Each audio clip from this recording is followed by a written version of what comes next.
नमस्कार दोस्तों, मैं हूँ CL Saini, CDRK Saini. BEd classes में आप सभी का हार्दिक स्वागत है, अभिनंदन है।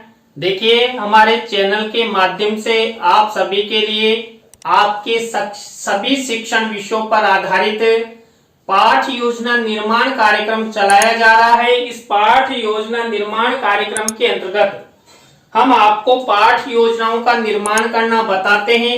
आप हमें टॉपिक सेंड करते हैं और अंडर 10 डेज में आपकी पाठ योजनाएं हमारे चैनल पर अपलोड हो जाती है।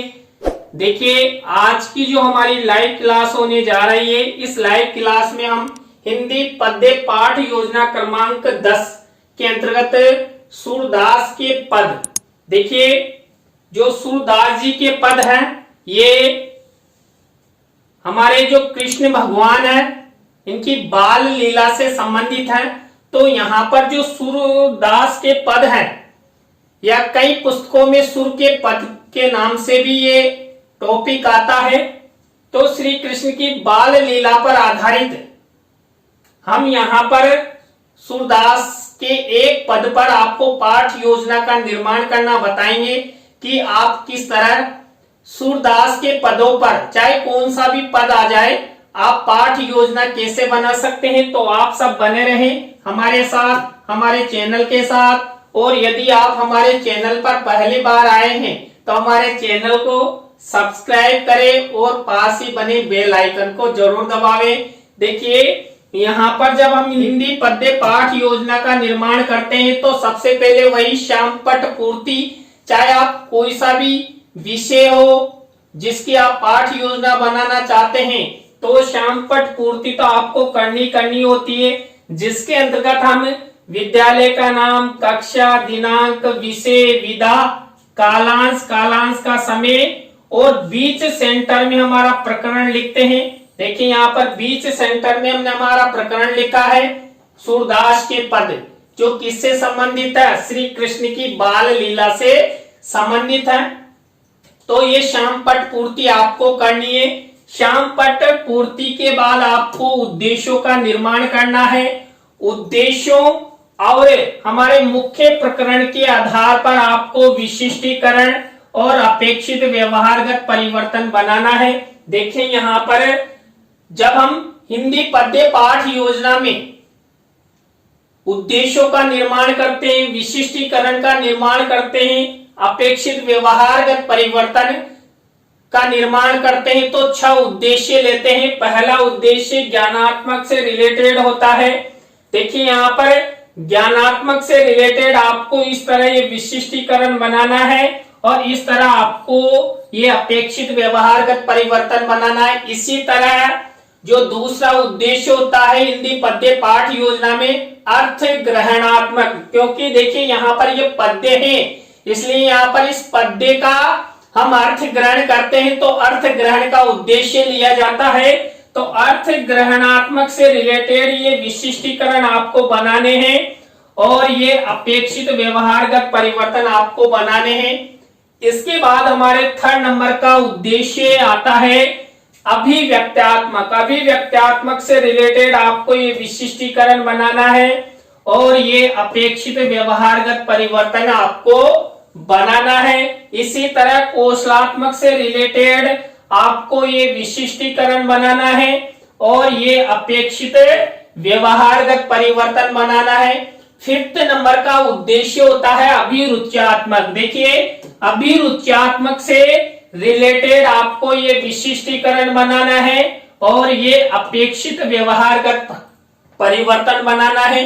देखिए, जब भी हम हिंदी पद्य पाठ योजना का निर्माण करते हैं तो 1 से 2 विशिष्टीकरण और 2 से 3 अपेक्षित व्यवहारगत परिवर्तन का निर्माण करते हैं। इसमें विशेष ध्यान रखा जाता है हमारे उद्देश्य और हमारे मुख्य प्रकरण का। देखिए, यहाँ पर सूरदास के पद जो श्री कृष्ण की बाल लीला से संबंधित है, उसके बारे में विशिष्टीकरण और अपेक्षित व्यवहारगत परिवर्तन बनाए गए हैं। इसी तरह 6ठे नंबर का उद्देश्य होता है अभिवृत्त्यात्मक, जो आपको बनाना है। इसी से रिलेटेड आपको ये विशिष्टीकरण बनाना है, अपेक्षित व्यवहारगत परिवर्तन बनाने हैं। इस तरह आपको हिंदी पद्य पाठ योजना में 6 उद्देश्य बनाने हैं, विशिष्टीकरण बनाना है और अपेक्षित व्यवहारगत परिवर्तन बनाना है। इसके बाद कक्षा शिक्षण सहायक सामग्री का कॉलम बनाना है। कक्षा शिक्षण सहायक सामग्री 2 प्रकार की होती है, सामान्य और विशिष्ट। देखिए, सामान्य शिक्षण सहायक सामग्री से ज्यादा जो विशिष्ट शिक्षण सहायक सामग्री होती है उसका महत्व अधिक होता है, क्योंकि इसके अंतर्गत हम छात्रों को दिखाने के लिए चार्ट, चित्र, मॉडल, प्रतिकृति आदि का निर्माण करते हैं। देखिए यहाँ पर सूरदास के पद, इस पाठ योजना में हम चार्ट और चित्र का प्रयोग करेंगे। इसी तरह आपको ये पूर्व ज्ञान का कॉलम बनाना है। छात्र सूरदास के पद यानी श्री कृष्ण की बाल लीला के बारे में सामान्य जानकारी रखते हैं, तो यहाँ तक की स्टेप आपको अपनानी है। सबसे पहले वही आपको श्यामपट पूर्ति, श्यामपट पूर्ति के बाद उद्देश्य, विशिष्टीकरण, अपेक्षित व्यवहारगत परिवर्तन, कक्षा शिक्षण सहायक सामग्री और पूर्व ज्ञान। इसके बाद हमारी मुख्य पाठ योजना शुरू होती है, जो होती है प्रस्तावना के प्रश्नों से। और प्रस्तावना हमारा पहला शिक्षण बिंदु होता है। देखिए, पहली स्टेप होती है, जब हम प्रस्तावना के प्रश्न बनाते हैं तो यहाँ पर कई बातों का हमें ध्यान रखना होता है। हम 3 से 5 प्रस्तावना के प्रश्न बनाते हैं। अंतिम प्रश्न समस्यात्मक होता है, प्रश्नों में तारतम्यता होती है, जिग-जैग होता है। प्रश्न हमेशा सरल से कठिन की ओर शिक्षण सूत्र पर आधारित होते हैं, छात्रों के पूर्व ज्ञान से रिलेटेड होते हैं, सरल होते हैं, संक्षिप्त होते हैं। तो इन सब बातों का आपको प्रस्तावना के प्रश्न बनाते समय बिल्कुल ध्यान रखना है, तभी जाकर आपके प्रस्तावना के प्रश्न अच्छे से बन सकते हैं। देखिए, यहाँ पर मैंने सूरदास के पद यानी श्री कृष्ण की बाल लीला से रिलेटेड यहाँ पर प्रस्तावना के प्रश्न बनाए। पहला प्रश्न देखिए, पौराणिक कथाओं के अनुसार मथुरा का राजा कौन था? देखिए, जो हमारे प्राचीन समय में जो कथाएं चलती है उनके अनुसार मथुरा का राजा कंस था। अब इसी उत्तर से हमारा प्रश्न बनेगा, कंस की बहन का क्या नाम था? कंस की बहन का नाम देवकी था। अब देखिए, देवकी का विवाह किसके साथ हुआ था? वासुदेव के साथ हुआ था। तो यहाँ पर इसी उत्तर से हमारा नेक्स्ट प्रश्न बना, वासुदेव देवकी की 8वीं संतान का क्या नाम था? देखिए, 8वीं संतान जेल में ही हुई थी, जिसका नाम था श्री कृष्ण। देखिए, जन्म देने वाली माता तो यहाँ पर देवकी थी, लेकिन श्री कृष्ण का पालन पोषण करने वाली माता यशोदा रही। तो यहाँ पर जो ये उत्तर मिला, इसी उत्तर से हमारा नेक्स्ट प्रश्न बन रहा है, श्री कृष्ण द्वारा बचपन में की गई शरारतों एवं कार्यों का पदों के रूप में किनके द्वारा वर्णन किया गया है? देखिए, सबसे ज्यादा सूरदास जी द्वारा श्री कृष्ण की जो बचपन की शरारतें हैं उनका वर्णन पदों के रूप में किया है। तो ये हमारा उत्तर मिल गया।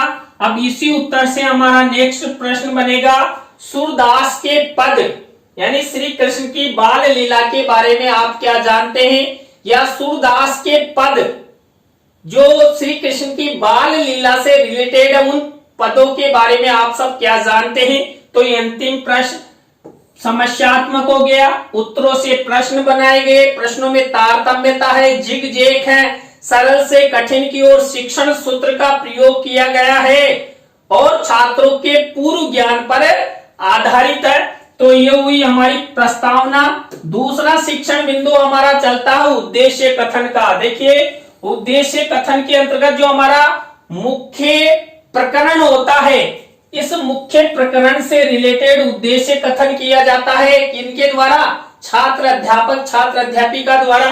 तो यहाँ पर बच्चों, आज हम सब सूरदास जी के पदों पर आधारित श्री कृष्ण की बाल लीला के पदों का रसास्वादन करेंगे। देखिए, यहाँ पर विशेष रूप से आपको ध्यान रखना है, हिंदी पद्य पाठ योजना में रसास्वादन शब्द जरूर लिखना है, क्योंकि यहाँ पर पद्य होता है जिसका हम रस का पान करते हैं, रसास्वादन करते हैं। तो आप यहाँ पर शिक्षण सहायक सामग्री में चित्र बताकर भी उद्देश्य कथन कर सकते हैं। तो यहाँ पर ये सूरदास जी बैठे हुए हैं, भगवान श्री कृष्ण उनकी तरफ देख रहे हैं। तो इस तरह आप मिनिएचर का उपयोग कर सकते हैं। तो देखिए यहाँ पर हमने सबसे पहले प्रस्तावना के प्रश्न बनाए, उद्देश्य कथन किया। थर्ड स्टेप आती है पाठ प्रस्तुतिकरण की। देखिए पाठ प्रस्तुतिकरण के अंतर्गत हम क्या करते हैं, जो छात्र अध्यापक छात्र अध्यापिका होते हैं वो छात्र छात्राओं को निर्देशित करते हैं किसके लिए, जिस पाठ को हम पढ़ने जा रहे हैं। तो यहाँ पर सूरदास के पद श्री कृष्ण की बाल लीला, इस पाठ की पृष्ठ संख्या को खोलने के लिए यहाँ पर छात्र अध्यापक छात्र अध्यापिका द्वारा आदेशित किया जाता है। देखिए ये बुक का मिनिएचर मैंने बना रखा है। तो इस तरह आपको ये पाठ प्रस्तुतिकरण की स्टेप बनानी है और यहां तक की प्रक्रिया आपको विशेष ध्यान रखनी है। इसके बाद फोर्थ नंबर की हमारी स्टेप आती है सस्वर आदर्श वाचन। देखिए गद्य पाठ योजना में तो केवल हम आदर्श वाचन करते हैं, लेकिन यहाँ पर सस्वर आदर्श वाचन करना चाहिए, क्योंकि यहाँ पर हमें पद्य पाठ योजना का निर्माण करने जा रहे हैं। पद्य को हमेशा रागात्मक तरीके से सस्वर प्रस्तुत किया जाता है। तो ये जो छात्र अध्यापक छात्र अध्यापिका होते हैं ये पद्य को रागात्मक उचित यति गति के साथ आरोह अवरोह पूर्वक छात्रों के सामने प्रस्तुत करते हैं। अब यहाँ पर आपको विशेष क्या ध्यान रखना है, जो आप मूल पद लेंगे उसको यहाँ पर शिक्षण सहायक सामग्री वाले कॉलम में आपको ये देखिए मैंने ये मूल पद्य लिख रखा है। यहाँ आपको किसी भी रंगीन कागज पर लिखकर चस्पा करना है। मेरे द्वारा भी यहाँ पर मूल पद्य लिखा गया है। अभी वो बॉक्स में बंद है। हमारा ये जादू का पेन जब यहाँ पर क्लिक करेंगे तो स्वतः ही आपको मूल पद्य दिखाई देगा। तो हम दिखाते हैं आपको मूल पद्य। ये देखिए यहाँ पर सूरदास के पद श्री कृष्ण की बाल लीला से रिलेटेड मूल पद लिया गया है, जिस पर हम पूरी पाठ योजना का निर्माण करेंगे। छात्र अध्यापक छात्र अध्यापिका सस्वर आदर्श वाचन करेगा करेगी। तो आपको इस तरह ये मिनिएचर बनाना है किसका, मूल पद्य का। किसमें, शिक्षण सहायक सामग्री के कॉलम में। देखिए सस्वर आदर्श वाचन के बाद नेक्स्ट स्टेप पे आती है सस्वर अनुकरण वाचन। देखिए यहाँ पर छात्र अध्यापक छात्र अध्यापिका ने भी क्या किया, सस्वर आदर्श वाचन किया। तो छात्र छात्राएं भी सस्वर अनुकरण वाचन करेगी और इसका निर्देश यहाँ पर छात्र अध्यापक छात्र अध्यापिका देंगे कि जिस तरह अभी मैंने पढ़ा वैसे ही आप इसका भी सस्वर अनुकरण वाचन कीजिए। तो देखिए ये छात्र सस्वर अनुकरण वाचन कर रहे हैं किसका, सूरदास के पदों का श्री कृष्ण की बाल लीला से रिलेटेड जो मैंने आपको मूल पद्य बताई दिया। तो ये सस्वर अनुकरण वाचन। सस्वर अनुकरण वाचन के बाद नेक्स्ट स्टेप आती है अशुद्धि संशोधन की। देखिए सस्वर अनुकरण वाचन के समय छात्र छात्राओं द्वारा की गई अशुद्धियों अशुद्ध उच्चारण का यहाँ पर छात्र अध्यापक छात्र अध्यापिका श्याम पट की सहायता से छात्रों का उच्चारण ठीक करवाता है करवाती है। तो एक तरफ आपको ये ब्लैक शीट का मिनिएचर बनाना है, सिल्वर कलर के पेन से लिखना है। एक तरफ अशुद्ध शब्द लिखने हैं, एक तरफ शुद्ध शब्द लिखने हैं और इस तरह 8 से 10 शब्द लिखकर आपको ये अशुद्धि संशोधन की स्टेप अपनानी है। अशुद्धि संशोधन के बाद हमारी नेक्स्ट स्टेप आती है यहाँ पर शब्दार्थ सरलीकरण की। किससे रिलेटेड, जो हमने मूल पद्य लिया सूरदास के पद, इससे रिलेटेड यहाँ पर शब्दार्थ सरलीकरण किया जाता है। तो यहाँ पर भी जो छात्र अध्यापक छात्र अध्यापिका होते हैं श्याम पट की सहायता से ब्लैक शीट का निर्माण करते हैं, सिल्वर कलर के पेन से शब्द और उनका अर्थ लिखते हैं और छात्र छात्राओं के सामने जो पद्य में आए हुए शब्द होते हैं उनका अर्थ बताते हैं। तो आपको ये स्टेप इस तरह अपनानी है किसकी, शब्दार्थ सरलीकरण की। देखिए आप इस तरह एक स्टेप बाय स्टेप पाठ योजना का निर्माण करेंगे तो आपकी पद्य पाठ योजना बहुत अच्छी बनेगी और आपका जो उद्देश्य है वो भी पूरा होगा। इसके बाद हमारी नेक्स्ट स्टेप आती है पद्यांश भावार्थ। देखिए जो हमने मूल पद्य लिया था, यहाँ पर सूरदास के पद जो बाल लीला से रचित है, तो उनसे रिलेटेड एक पद्य यहाँ पर हमारे द्वारा लिया गया, उसका भावार्थ आपको शिक्षण सहायक सामग्री के कॉलम पर यहाँ पर देखिए रंगीन मिनीचर पर पद्य का भावार्थ लिखना है। देखिए मेरे द्वारा एक पद्य का भावार्थ लिखा गया है और आपको यहाँ पर चस्पा कर देना है। ये मेरा यहाँ पर तो खुला हुआ है, नहीं तो आपको दिखाई नहीं देता, इसलिए मैंने इसमें खुला हुआ आपको देखने के लिए छोड़ा है और आपको इसी तरह पद्य का भावार्थ लिखना है। तो ये हमारी 8वीं स्टेप हुई। नेक्स्ट स्टेप आती है यहाँ पर भावानुभूति प्रश्न। देखिए भावानुभूति प्रश्न पूछे जाते हैं। जो हमने मूल पद्य लिया, मूल पद्य का जो भावार्थ बताया, तो मूल पद्य के भावार्थ के आधार पर भावानुभूति प्रश्न पूछे जाते हैं। तो ये 3, 4, 5 कम से कम 3 भावानुभूति प्रश्न आपको बनाने हैं। मेरे द्वारा ये 5 भावानुभूति प्रश्न बनाए गए हैं, इनके उत्तर लिखे गए हैं। आपको भी भावानुभूति प्रश्न भावार्थ के आधार पर बनाना है। इस तरह आपको ये भावानुभूति प्रश्नों की स्टेप अपनानी है। उसके बाद नेक्स्ट स्टेप आती है पुनः सस्वर वाचन। देखिए पुनः सस्वर वाचन या सामूहिक वाचन भी हो सकता है। तो यहाँ पर जो छात्र अध्यापक छात्र अध्यापिका होते हैं, ये सब मिलकर उस पद्य का सामूहिक वाचन करते हैं, या छात्र अध्यापक छात्र अध्यापिका छात्रों को कहकर यहाँ पर सस्वर अनुकरण वाचन करवाया जाता है पुनः। तो ये 10वीं स्टेप हुई। इसके बाद हमारी नेक्स्ट स्टेप आती है संभावी पद्य। देखिए हमने जो मूल पद्य लिया सूरदास के पद, इसका जो अर्थ कहता है, भावार्थ कहता है, उसके जैसा ही आपको संभावी पद्य लेना है। देखिए और शिक्षण सहायक सामग्री के कॉलम में आपको संभावी पद्य लिखना है, उसका अर्थ भी लिखना है। तो मेरे द्वारा भी यहाँ पर संभावी पद्य लिया गया है, संभावी पद्य का भावार्थ बताया गया है। जो हमने मूल पद्य लिया उसके जैसा, यानी उसका अर्थ जो कहता है, उसका सारांश जो कहता है। देखिए ये संभावी पद्य है और ये संभावी पद्य का भावार्थ है। स्क्रीनशॉट ले लीजिए, आप भी जब पाठ योजना बनाए तो उसमें यूज कर सके। तो इस तरह आपको संभावी पद्य और संभावी पद्य का भावार्थ छात्र छात्राओं को दिखाना है, पाठ योजना में निर्माण करना है। अब देखिए जो संभावी पद्य लिया उसका भावार्थ बताया और जो हमारा मूल पद्य है उसके आधार पर सौंदर्य अनुभूति प्रश्न पूछे जाते हैं।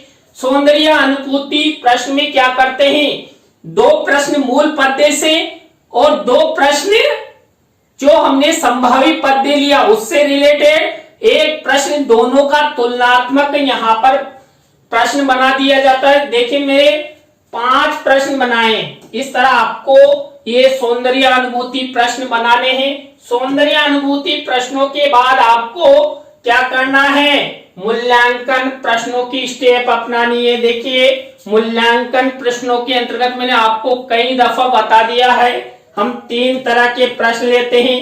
तीनों तरह के प्रश्नों में 2-2 प्रश्न यानी कुल मिलाकर 6 प्रश्न लेते हैं।